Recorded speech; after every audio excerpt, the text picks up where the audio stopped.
观众朋友们，大家好，老梁。今天呢，咱们要说一个最近躲都躲不开的话题，那就是炒股。因为有明确的这个资料显示呢，在中国 A 股市场的2547只股票里边呢，只有14只股票在最近4个月以内跌下来了，剩下的全涨。它就造成了呢，几乎谁买股票都挣钱。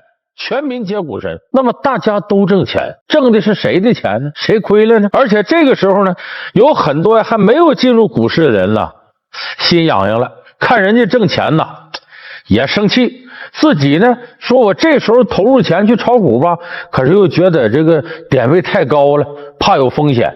那么面临着这么一波大牛市，我们这些散户到底该怎么办呢？最近的股市是真火。你看这个火体现在什么上呢？什么人都来炒股来了。你看现在很多在校的大学生，据说都拿着手机用软件天天炒股。当然他用的是自己爹妈的钱。还有一些老年人呢，一些这个大叔大妈大爷呢，用养老金又领了点退休金炒股，颤颤巍巍的，这看 K 线图看不明白，按手机都按不明白了，天天也在那谈论股票。甚至比较极端的，上个月底，我在这北京金融街那儿把车停着下车，迎面过来一位呢，正打着手机的朋友。这人干嘛的呢？看那身打扮呢，就是麦当劳那个送外卖那个，快送那个。他打着手机，声音挺大，说什么呢？你看让你买你不买，我那都俩涨停了。你看那能赔钱吗？人家那企业干啥都一带一路，一带一路是啥你都不知道。你看送外卖的这都研究到这个程度了。你说在这种情况下，这可以说全民炒股。接连几个月的股市屡创新高，大众的炒股热情也随之日益高涨。众所周知的小燕子赵薇去年投资31亿港元购入阿里影视股票，仅几个月便将50亿港元揽入囊中。今年赵薇夫妇又投资瑞东集团，仅6月1日一天便获利74.3亿港元。在这轮全民狂欢的牛市中，身家上浮的不止明星。陕西兴平县还出现了一个炒股村，村民白天忙着炒股，晚上加班干农活。南流村全村目前有100多名村民开户炒股，这股热流中，他们有的赚了几千，有的赚了上万。就最近即使电视机前的你不炒股，你身边的亲戚朋友家人也一定有炒股的。那么说炒股是为什么这么大吸引力呢？挣钱呐，那是真来钱。刚才我说2547只股票就14只跌的，剩下全涨，所以几乎你买啥都挣钱。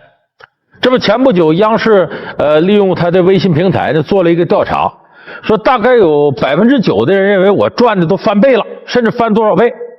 有52%的人呢说我小挣一笔挣着了，有23%的人呢说我也没挣着钱，但也没赔，仅有不到16%的人说我反而赔钱了。这还得说赶上5月28号这样的股灾日赔着了，而5月28号之后这股市又强势反弹又上来了，就他是真挣钱。那么这个挣钱挣多少钱呢？有那么一个说法，这是有一个统计数字，说现在全国人均从 A 股市场上挣1万4，就一个人得从 A 股市场上挣1万4。挣的比较多的上海人人均是股民是15万6，北京呢挣了8万多。为啥这两个地方挣得多呢？就是说上海那个老股民多，对这股市很熟。北京又不一样，北京天天看新闻联播，看这政策走向，一看这事好啊，这一带一路啊，有什么这个释放什么资本市场等等等等，北京人挣的也不少。但是你看全国说人均挣这个1万4，这可不是个小数，你想加起来得多少钱？那么这个时候有人就提出疑问了，你说这人人都挣钱，当然了，有的只是把以前赔的挣回来了，因为炒股有个特点，这股民他挣钱了天天跟你宣传，他赔钱不吱声了。还有的呢是因为钱被更多的机构给挣钱了，个人散户并没挣那么多。但不管怎么说，这一波大牛市散户是肯定挣钱了。那么这么多人挣钱，谁赔了？这么多人挣钱，这股市不像别的，除了说有些企业分红以外，基本上是股市这大盘子，大家投入多少资本进行炒股，那么最后这钱是不变的，甚至会越来越少。为什么呢？国家还要从里收税呢，收印花税呀，有些证券公司要收佣金呢，所以这个盘子不会扩大。那么也就是说，这些人挣钱了，一定有人赔钱了。那么到底是谁赔了？全民都挣钱，他挣的是谁的钱呢？其实挣的谁的钱？你等股市到了一定高点，谁还不抛，谁还赚着呢？等到股市往下一跌，你看赚着股票那些赔的就是他们。说这是什么道理呢？我给大家举个简单例子，我一说你就能明白，你不炒股你也明白。你比方说这个在辽宁卫视啊做节目的我王刚李勇，说我和王刚俩人呢活不下去了，我们俩干啥呢？卖鸡蛋啊，这鸡蛋就好比是股票，我们俩卖鸡蛋。说鸡蛋多少钱一个呢？1块钱一个。结果呢，我们俩站着半天，一人10个鸡蛋卖不出去，这叫什么呢？市场不活跃。那我们俩得想想办法啊。我说这么着吧，我出个主意，王刚，我掏1块钱买你1个鸡蛋，你再掏1块钱买我1个鸡蛋，然后我掏1块钱买你1块钱买，咱俩互相买。有人说这不弄个白玩吗？有什么意思吗？咱为了活跃市场，经过一轮之后呢，改了，我掏2块钱买你个鸡蛋，你也掏2块钱买我鸡蛋，再过一轮我掏5块钱买你个鸡蛋，你掏5块钱买我一个鸡蛋，咱俩还都是10个鸡蛋，可是不一样了。原来我这10个鸡蛋值10块钱，咱俩互相掏5块钱买呢，我这10个鸡蛋值50，王刚那10个也值50，这叫什么？资产重估。经过重估之后，我们这资产升值了。说你升值谁信呢？就你俩在那玩呢。这时候李勇打那边过来了，呀，不对呀，刚才还1块钱一个鸡蛋，现在怎么5块钱了呢？哎呀，这鸡蛋是涨钱了，涨钱了。他正犹豫那功夫，我们俩，我拿10块钱买他一个，他拿10块钱买我一个，不一会儿功夫，鸡蛋变成10块钱一个了，我这10个就100，王刚那10个就100块钱了。李勇在那一看，不行，这鸡蛋要涨，所以李勇拿出20块钱从我手里买走2鸡蛋。他买走这2鸡蛋呢，回过头之后呢，碰到别人了，人说鸡蛋要涨价吗？李勇说这么的吧，我12块钱卖你1个鸡蛋，他12块钱卖出1个钱，这不就等于挣了2块钱吗？再回头一看，我们俩这鸡蛋已经涨到15块钱一个，李勇这个后悔呀！哎呀，你说我这鸡蛋攥着是不是就涨15块钱了？这看来将来还能涨，我赶紧得多买，又从王刚那以15块钱一个的价格买走了2鸡蛋。这个李勇是什么？李勇就是股民，他买走的就是经过资产重估之后的股票。那么结果李勇是名人呢，很多人一看李勇都买这鸡蛋了，肯定能挣钱呢，大伙到我们这都来买鸡蛋。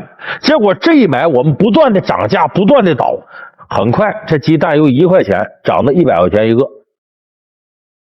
那么这时候1个鸡蛋就值100了，而且这是买的人还多，卖的人也多。谁挣钱了呢？谁手里没鸡蛋谁挣钱了？他卖出去了，他肯定比原来的价格高啊！卖出去他还后悔，说你看这鸡蛋还得涨，你说我怎么卖了？这一卖就涨。确实市场上纷纷都看好鸡蛋。那么这时候李勇一看呢，看来还能涨，他就以外头这价格把鸡蛋都收他那去了，就我们俩这20个鸡蛋都归李勇了。这时候鸡蛋一个已经100块钱了。那么这阵儿所有的人，包括我跟王刚2个人，鸡蛋已经出手，我们全挣着钱了。那说谁亏了呢？说鸡蛋在李勇手里是不是他亏？他那时候也没亏，为啥？他鸡蛋在他手呢。市场上普遍认为这鸡蛋不止100块钱一个，还得往上涨。人家李勇手里攥着优质资产鸡蛋，大伙反而都羡慕他。说咱们这卖了，你说留钱有啥用？搁银行里头你就投资，年化利率才10%，这股票蹭蹭往上涨，这鸡蛋还得涨，大伙反而都羡慕李勇。这就是现在股市为什么人人都挣钱的道理。那个鸡蛋由1块钱给估值到100往上，人人都通过这方式挣钱了。那说最后谁赔呢？我告诉大家，突然间有一天，大家突然发现一个鸡蛋怎么能值100呢？它就鸡蛋清鸡蛋黄，你双黄蛋它也值不了100块钱呢。这叫什么？叫价值发现。得，大伙别玩了，真相大白了。这个时候再没有人去买这个鸡蛋了。你别说100，2块钱我都不买了。完了，这鸡蛋砸李勇手里了。李勇成了真正倒霉的了，他等于净亏了2000块钱，那亏的那脸比原先还长了。那这时候你看我挣钱了，我消消停停回家睡觉了。人家王刚挣钱干嘛去？到处给一些其他的股民讲炒股如何挣钱，草根如何理财，天天在那儿讲述老百姓自己的故事。你看他又干别的去了。股票就是这么回事。所以你现在看到所有股票都挣钱，从哪儿来的？其实所谓的资产重估、资产注入又重组什么的，有的时候就是市场忽悠你一种手段。所以这就是为什么现在大伙都挣钱。你别着急，等到了一定高点吧唧往下走的时候，谁拿着股票谁亏。所以咱们有的人呢，把股票卖出去了，挣着钱了，回头看又涨了，这个心疼啊！哎呦，我再接着赚，是不是又挣钱了？你别后悔，人永远逮不着最快的兔子。李嘉诚说，你不可能把最后一个铜板赚到，你先把股票抛出去了，你已经挣了，落袋而安，你算是有本领的。你只要攥着股票，你不知道哪天掉下来，你有可能是最后接盘那个冤大头。所以不要以为说一卖了就涨，你后悔。你赔没赔？你不没赔吗？没赔你就赚了。就你不管挣多少，你已经赚了，你是真正的聪明人。所以不要在那拍大腿后悔，哎呀我这怎么地。可是我们周围呢，非常多的这种拍大腿后悔的人，也有很多人义无反顾的扎进去。那么股市这么些年，很多人说呀，这股市就跟这个赌场似的，散户就是一些输红了眼的赌徒。你看有很多人有这样的认识，这是不是对股市的一种正确认识呢？绝对不是。就是我们现在股市这种疯狂大起大落呀，包括很多人因为股市跳楼倾家荡产，或者一夜暴富心态失衡，都和我们对这个股票认识不正确有直接关系。那么我们应该怎么样正确认识这个股票呢？我们很多人呢，一类人把股票呢当做发财的最好机会，一夜暴富。另外一类人呢，认为股票那简直就是害人的东西啊，就是地狱之门，你进去出都出不来。那么这种认识为什么不对呢？我给大家举个例子，就是你手头家里钱都归你管，你告诉你妈，你说妈呀，我把这钱都存银行里了，你妈肯定就觉得很踏实，存银行里那瞎不了啊，赔不上啊，还有利息呢。可是你要告诉你妈，你说妈，我把咱家钱呢都搁股市去了，我估计你妈晚上都睡不好觉，岁数大人这心思重啊，她睡不着觉都。这个想法对不对呢？不对。就说实际上股市是比银行存款更安全的一种理财方式。在西方国家这些年看来，就股票它上百年的发展历史看来，算着股票这个收益要远远比银行收益高。有人说，你说那西方国家人家市场经济完善，那也不是。你算算 A 股市场，哎呀，1990年刚开始有 A 股市场的时候100点，到现在将近5000点，这20多年呢，市值等于翻了50番，将近50倍。年化利率你切开一算呢，接近20%。这个年化收益率达到20%，也就是房地产市场就买房子能跟它相比。你存款这东西不行，为什么？我们这一年算100块钱，你存进再拿出来，还是100的票，加那点利息都不够赔的，因为它购买力下降了。就你搁到银行里反而是亏的，搁到股市长远来看是赚的。当然你得拿得住，这股票一拿几年甚至10年，你最后长远看股市上是赚的。所以其实股票呢，它比银行存款更加安全。那可是为什么我们有很多人认为股市害人呢？啊，赌博呢？那是因为你根本就拿不住股票，那是因为你把股市一下子给幻想成啊，它是个挣快钱的地方。那么股票是什么呢？股票能给富人锦上添花，却很难给穷人雪中送炭。什么道理呢？我把它简单的给大伙说说，为什么它是这样。股票是不可能让你一夜暴富的。你算啊，10年前你拿10万块钱炒股，就算年化利率是你每年的这个盈利20%，巴菲特才20%。那么过了这个10年之后呢，你这钱呢可能翻到60多万。那么现在的60多万你也算不上一个富人呢，肯定算不上啊。而且这前提是你这10万在这个10年里头不能动，就在股市里待着。所以股票你就是炒到巴菲特的程度，也很难让你就真正的暴富。那么有的人确实是利用很短的时间之内暴富了，但是那样的人非常非常少。可是有非常多的人呢，以这些人为榜样，认为我一夜就能富。所以你会发现呢，很多人呢买股票目的就我快点挣钱，他一想快点挣钱，他根本攥不住股票，今天买明天卖，进进出出不断的买卖。为啥？越是穷人越梦想一夜暴富，越梦想挣大钱挣快钱，越是富人反而能攥得住，他有价值投资那个想法。就像我们说彩票本来是给穷人准备的，就是通过彩票的收益的提高这个民生保障的这种水平，可是结果你发现呢，穷人买了更多彩票，股市也是如此，穷人在这里边打转，那散户拿着救命钱往里投，想着急快点挣钱呢，我挣点我得快点进进出出。那么在这种心态影响之下，因为中国毕竟是散户多嘛，而且是乌泱不断有股民杀进来，最后股市出现了不正常现象。几个不正常，头一个现象是快速买卖，这个造成什么后果呢？你最后不仅挣不着钱，为啥？你每买卖一笔有印花税啊，国家收税啊，证券公司还有佣金呢，就你没挣着钱。这第一个快速买卖。第二个，把股票当作快速致富的这么一个工具，就容易造成追涨杀跌。就说熊市一来了，大伙全跑，甚至都割肉；但牛市一来了，全杀进去买去。可是牛市来了，你杀进去买去，你非常容易赶高点买，你说你风险大不大？这一下子风险成倍的提升，就这追涨杀跌。而且追涨杀跌为什么容易亏呢？我们常说股市里头呢，你有恐惧有贪婪，你发现人呢面对恐惧的时候好办，就股票赔的时候，咱们真有不少人股民割肉，就我认赔了，我拉倒，我再不干了。或者说我有刚性需求，要买房子，要给孩子上学，老人看病，我硬割肉了。就说恐惧的时候咱好办，我认赔了。可是当股票大涨的时候，没有几个人真正能撤出来，贪婪呐，人都贪呐，渴望不劳而获呀。所以你越贪，你掉进去可能越大，这追涨杀跌的风险就越大。就往下跌的时候，没有多少人说，哎呀，虽然说现在看空，但是我长期投资，我认为可以抄底。没有多少人这么看，反而是涨得越高的时候越买，越低的时候越跑。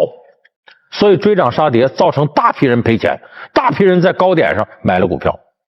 所以这一个是快速买进买出有弊端，再一个是追涨杀跌。另外贪婪的心理造成了最不应该的是什么呢？借钱炒股，融资炒股，也就是我们经常说的启动杠杆，就我借别人钱。这个借钱炒股，一看股市好了，最近我身边有朋友说老梁，你兜里有俩钱，我知道，你借给我呗，我保证你30%。我说拉倒，你还保证呢？你万一要赔了呢？我哪找你要那30%，本儿我都回不来。这个借钱炒股特别可怕，为什么可怕呢？它能成倍的放大你的收益，但也能成倍的放大亏损。你看炒股跳楼那跑了那个，多数都是借了钱炒股的，一般不是他自己钱炒股。当然自己钱炒股也有个很大问题，你不能搁救命钱炒股啊。你说有的老年人就那么点养老金退休金也炒股，你赔了怎么整？有的这钱是用来孩子出国用的，赔了怎么整？这钱准备结婚使的，赔了怎么办？而且你拿这钱炒股，你心态都坏了，为啥？你赔不起呀。所以就说我们现在股市上体现的这种疯狂和不正常，除了我们这个股市啊有些基本问题啊还没有解决，监管不够以外，很重要的是呢，股民的心态不对，就是没有把股票呢当做理财的正常的一种产品，反而把它当做呢快速发财的工具。就是我们现在整个股票在老百姓资产里的配置是比较低的，老百姓往往愿意呢看得见摸得着的，比方说金子、房子、车，愿意搞这样的东西。可是对于看不见摸不着像股票虚拟这个东西，他往往就不愿意那么投入。就在资产配比过程当中，房子的比例就不动产的比例太高，这是现在中国人理财的一大弊端。你看在这个去年年底的时候，就这波行情刚来的时候，全国股票市场有10万块钱以上的这样的账户总共是921万，在最近的激增到1500-600万。但是就是1500-600万，这比例也太低了。因为中国你想多少家庭呢？现在这个家庭住房自有率都到了90%以上了，就和房子相比，股票其实老百姓不怎么拿当回事儿。它只是股市大涨的时候短暂的热情，平常来说股票对它的资产配比来说比例是很低的。其实正确的方式，像西方很多人理财就这个方式，就股票呢它只是呢风险相对高一点的理财产品。那么我们经常说不要把鸡蛋放在一个篮子里，就是我们的资产怎么配置，银行存一部分保底儿，就是老人看病孩子上学啊，自己有急需银行得存点，然后我往上理财，我买点保险，买点股票，说高风险的我可能再用其他的方式搞点理财，把它切开一份一份的，而股票只是理财当中的一部分。可是中国人对股票大多数是怎么看待呢？平常躲得远远的，我可不买这个，我赶紧买房子，我买别的。等到股市好的时候，卖房子去炒股都搁到这上，就没有把股票当做正常的一种理财产品，反而把它当做一种绝对投机的工具。你这样的心态，任何一种理财产品都容易被你搞得很糟糕。很多人咒骂股市，其实是没有道理的。就像台球，不是个好运动吗？可是你硬非拿它赌博啊，跟人家挂杆干嘛的，那是你自己的问题了。所以说，中国股市现在虽然有这样那样的弊病，但是参与股市的众多股民确实心态不够好，把很多人心里搅得一团糟。也更多的在于我们对理财两个字还缺乏清晰的认识，对风险意识有的时候被贪婪给掩盖了。所以眼下这波牛市总会有终结的时候，等终结的时候你才能看到，就像有人说到啊，潮水退了才能知道谁是裸体的，谁裤衩丢了，谁还穿得厚厚的呢。所以也许经过这一波大牛市，以中国人现在对理财的逐年积累的认识，也许很多人会从中得到经验和教训。如果对股票有一个正确认知的话，再加上我们政策上的调整、监管的加强，也许到那时候中国的 A 股市场才能真正的成为老百姓一个恰当的投资渠道。国家发改委下发了文件，放开了24项商品和服务的价格。那么我们也都知道呢，价格和老百姓的生活是息息相关的，这是价格改革领域的一个重大事件。那么是不是放开了价格以后呢，这个价格就会飞速的涨起来呢？咱老百姓是不是又得多从腰包里多掏钱多掏银子呢？这个事儿值得我们好好分析分析。这个价格对于老百姓来说没有小事儿，刚才我们说它和老百姓的生活是息息相关的。在我们生活当中啊，那种对商品价格根本不敏感的富豪还是少数，绝大多数人对于价格的涨与落啊是非常敏感。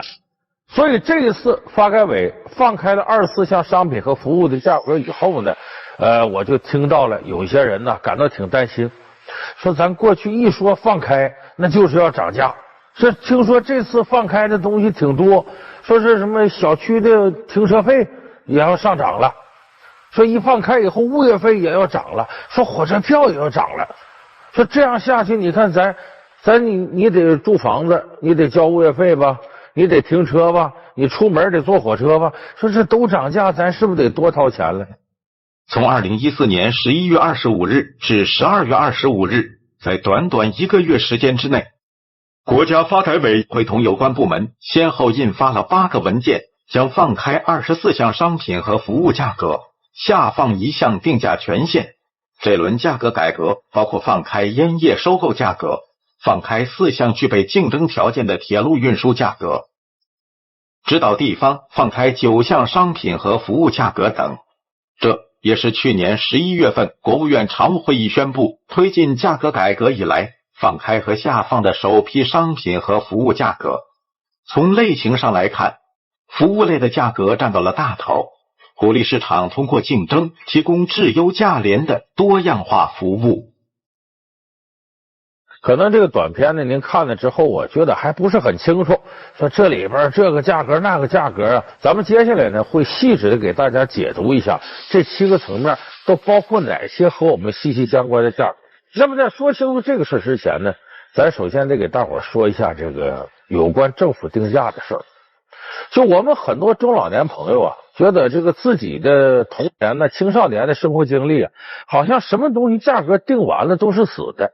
就国家规定好了，比方说这个豆油多少钱一斤，大米多少钱一斤，过去呢猪肉多少钱一斤，都国家定好了。可是进入到90年代以后呢，好像这定价就不管了似的，这个也涨，那个也涨。有人说好像市场经济这价格就不该管，这是不对的。为什么呢？因为有一些东西政府必须定价，政府定价是强制性的，我让你卖多少钱，你必须卖多少钱。为什么呢？因为这是集中在几类商品当中，比方说这个和国民经济命脉和人民群众密切相关的商品，比方说公用服务的经费，这个收取的费用，公益事业的这个费用，一些带有垄断性质的自然资源的费用，这个政府必须管。你给我举个例子，比方说这个水费电费，这个水费电费你很难通过供求关系来调整的，因为啥？老百姓天天都得用得着，所以这个事是关系到社会稳定的大事，这个不能由市场供求关系来定。说这一阵水紧张，我就往死了涨价，那不行。那你涨价，人说可以说我猴头燕窝这些我不吃，我死不了，水我要不喝能行吗？所以这涉及到国民经济命脉、老百姓重大的生活利益，必须政府定价，就不准许你随便的乱涨价。再有，你像火车票，这火车票不光是老百姓出行的权利得到保障，你要春运的时候，说这个火车票放开吧，反正这时候人多，随便涨吧，那就得有相当多的弱势群体、农民工朋友没法回家过年了。你中国这回家过年是刚性的，有钱没钱回家过年，你这火车票在这时候乱涨价，那不是乘人之危吗？那么这个定价呢，在一定程度来讲呢，是保护了老百姓的利益。可是如果你什么都管，就出现问题了。这里头有两个弊端，一个是呢，有的领域之内啊，原来是垄断的，到后来呢，形成竞争了。形成竞争以后呢，这必然有干得好干得不好的。如果这个时候你还是国家强制定价、政府定价，说就这些钱了，那时间一长，人干得好的没积极性了，说我这质量提高上来了，我提供的产品很好，我还卖这些钱，他那次的不行也这些钱，你说我干着还有什么劲儿呢？所以这个时候，在充分竞争的情况下，供应很充足的情况下，政府就不应该再有指导定价了，再有强势定价了。所以你这样的话也会造成某些领域根本提升不上来，这服务质量。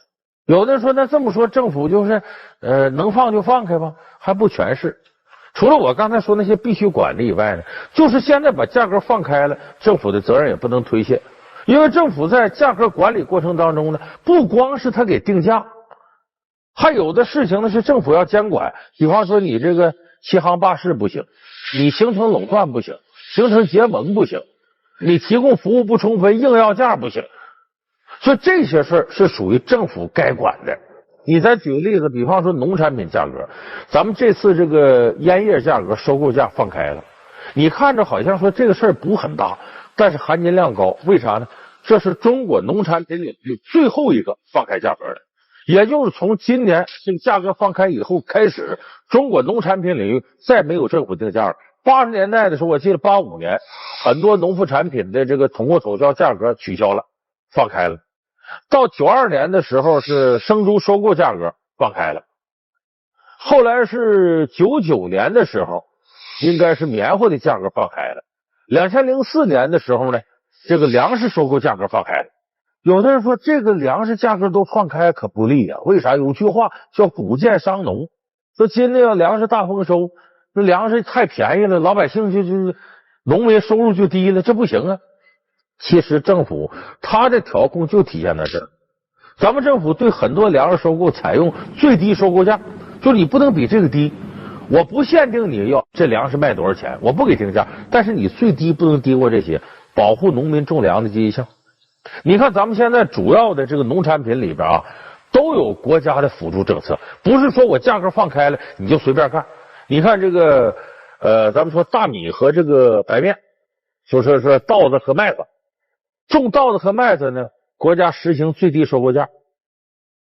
不论是丰年还是荒年，反正你最低收购不能低于这些。到玉米像这样的产品，国家实行的是收储制度，就是呢每年呢你种多了也不要紧，国家按照储备粮给收走了。你看各地的种粮公司干的就是这个，主要这是玉米。你再有的一些产品像棉花大豆，国家给补贴，为啥？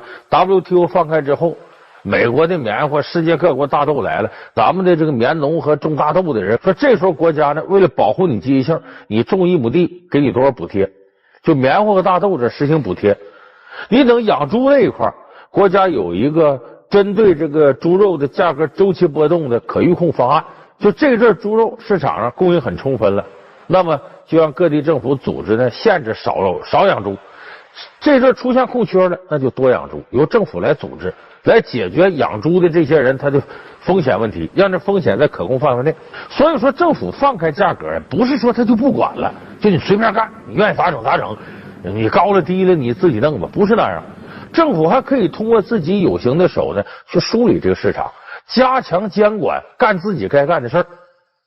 所以我们说价格改革呢，一方面政府放开是为了促进市场经济活力，另外一方面呢，也为了保护老百姓的基本权益，他不能放松自己监督监管的这个手。所以这次放开的24项商品和服务的价格呢，其实就是把它交给了市场和社会。那效果到底怎么样呢？应不应该放开呢？咱们下面具体分析一下。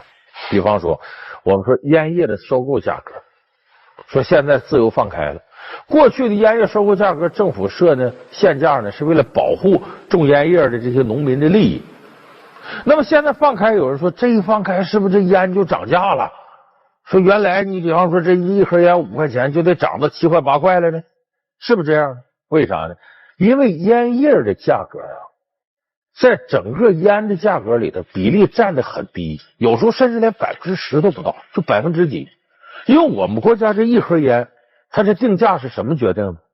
基本上成本很低，就是这个烟的技术啊，这个流水线投入的这个资金，还有烟叶的本身的原料的价格，比例很低。更主要是什么？附加税各种。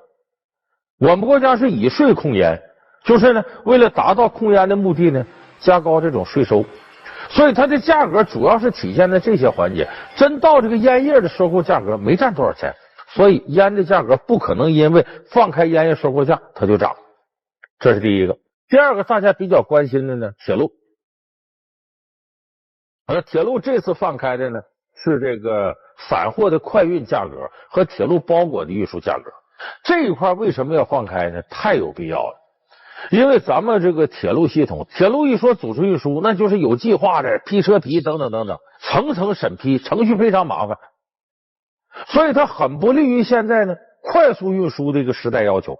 我想时间快一点，铁路部门承担不了，所以非常有必要把这价格放开。你假如说你要用我这，咱可以谈价，你大宗货物必须通过铁路运输，说你为了铁路运输成本低，那好，你想几天运到？你不着急呢，那我价就低一点；你着急呢，我就高点。就像我们洗个这相片都是，你要快洗多少钱，要等几天多少钱，他得用市场的这种方式调整。所以这次呢，放开了铁路散货快运的价格和铁路包裹的运输价格，同时呢，把什么放开了呢？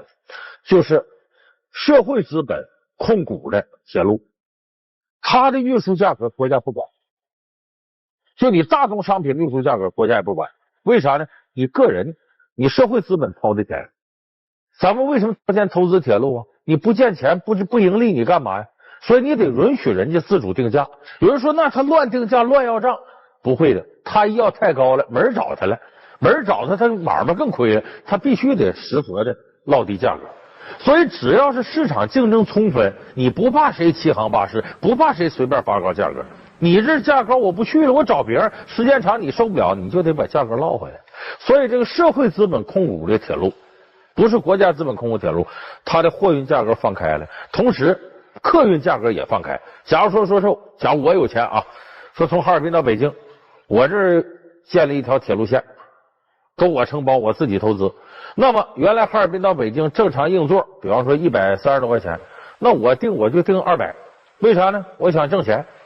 但是我定200，我有道理，我比你普通的硬座服务好，比方说这个热水啊随时供应啊，还管你一顿饭呢，等等等等。这就引入了社会资本在铁路部门竞争，因为咱们现在铁路部门的亏损很严重，需要更多的社会资本投入进去，国家背不起这包袱。所以放开价格呢，是保证市场竞争充分，你也不用担心说一放开了，说这票涨得太多。这我由100多块钱涨到200可以，你能接受？我涨到500，你太贵了。那我坐飞机得了，那完了，你不来坐我这车来了，我就亏损了，我自然就会把价格调回来。所以这就是市场经济看不见的手，它在调整价格。所以这是铁路部门放开。再有一个这个民航部门，就是放开了101条航线的价格。就是你比方说2个省挨着，咱知道河南和这个湖北挨着，从郑州到武汉，我坐过那飞机，你半个多小时就到了，短途的。这个飞机由于距离很近，那你说跟它竞争的，假如我从郑州到武汉，那高铁也有，客车也有，就它能跟飞机形成强烈的竞争。而且实际上我们现在看到呢，由于铁路的质量上来了，现在很多人在短途过程当中都选择铁路，就不坐飞机了。那么这个时候你飞机还死挺着，那价格就会造成很大资源浪费。原来的航线还在，结果一趟班机上不了几个人，你说那油钱都不够，怎么整？这回国家放开，别挺着那价格了，你说这？所以今后咱们就有可能啊，有的朋友说我这还没坐过飞机呢，这个事儿对你来说就利好。比方说就近的，说咱说北京到石家庄，什么这个武汉到郑州，像这么短途的，原来可能价格还定几百块钱呢，甚至上千呢，这次一这么定价好办了。为啥？你可能就用非常低的价格坐一回飞机，比方说200块钱一张票，甚至100多块钱一张票都完全可能。现在有的赶上打折的时候，还曾经可能出现80块钱一张票就坐飞机。你琢磨琢磨，这个对于很多老百姓来说是不是利好消息？它避免了资源浪费。所以国家这个价格一放开呢，它使这个飞机营运过程当中的这种灵活性就大大提高了。那我刚才说这几个呢，和老百姓的生活不如我下面要说的密切。这次呢，价格放开又放开了几个服务性行业的价格，房地产中介的价格，中介服务的价格，小区停车费的价格，物业费的价格，这些要放开。房地产中介的价格，中介服务的价格，小区停车费的价格，物业费的价格，这些要放开。我们说房产中介，咱们大家都知道，我要买房子，尤其买二手房，是不是得经过房产中介，人家给你看房子，你看怎么样，然后两边谈拢了之后呢，你除了交房子钱以外呢，还得给中介钱。给多少呢？咱拿北京为例吧，普通商品房大概是2%。如果是复杂交易呢，可能收2.5%。就这房子，假如这个200万，那么你成交买完了之后呢，按照这价格的2%，你得给人中介4万块钱作为中介费。有人说这可不低呀，其实也高不哪儿去。为啥呢？你要没有中介，你怎么能知道哪个房子要卖呢？你怎么知道哪个房子是可心呢？你怎么有人能带你去各处看呢？所以这个费用是必要的。那么呢，有的时候还会收后续的服务费0.5%，加起来呢，北京呢这房产中介的费用是房价的2.5%上下吧，大致差不多。那么这个价格呢，现在就要放开，不论你觉得贵还是便宜，它要放开。为什么呢？原来国家定死就收这些，可是现在房地产中介竞争太充分了，这竞争一充分了呢，原来他理直气壮跟你收钱，就2.5%，这国家定的，不是我们要的。假如说现在这房子，你找这个链家地产给你看，说他收2.5%，回头我让我家的房产中介来了，说同样我让你买到可心房子，我就收你1.5%，你选择谁去？你肯定选择这个呀，这就便宜下来了。他竞争充分的领域，政府是不用给指导价的，不用管的，自然而然老百姓的实惠就得了。现在房产中介遍地都是，有的地方房子不好卖，那肯定它相应价格要往下低。如果房子是特好卖，大家都想买，它价格再抬上来，这是市场经济的调整。所以这次呢，把房地产中介服务费的价格放开了。再有一个，小区停车费的价格放开了。那北京很多地方停车费是地面一天是大概5块钱吧，完了地底下呢一年可能收个3000、5000的比较常见。这回放开了，这个放开很多人觉得不舒服，为啥呢？因为在北京啊、上海这样城市，小区的停车资源特别紧张，就车位特别难找。说你这么一弄的话，要他随便收的话，不没头了吗？另外一个放开以后，政府怎么管理？各个小区明码标价，各个小区存不存在多收费、服务不到位的情况？这个监管成本太高了，多少个小区啊？政府能有多少执法人员下监管去？再有一个物业费，要放开了。我认为这个是非常必要的。你看现在北京有的地方规定的还是按照2005年的规定的，物业费呢1平米是5毛5。那么这个价格为什么现在我认为放开必要呢？随着这个人工成本和其他固定成本的提升，现在这个物业费已经不够了。咱们以前一提这个物业公司，这帮人就知道收钱，服务也不行，收的还死贵的。可是这些年你看，假如你要经营物业公司，你会发现不容易啊。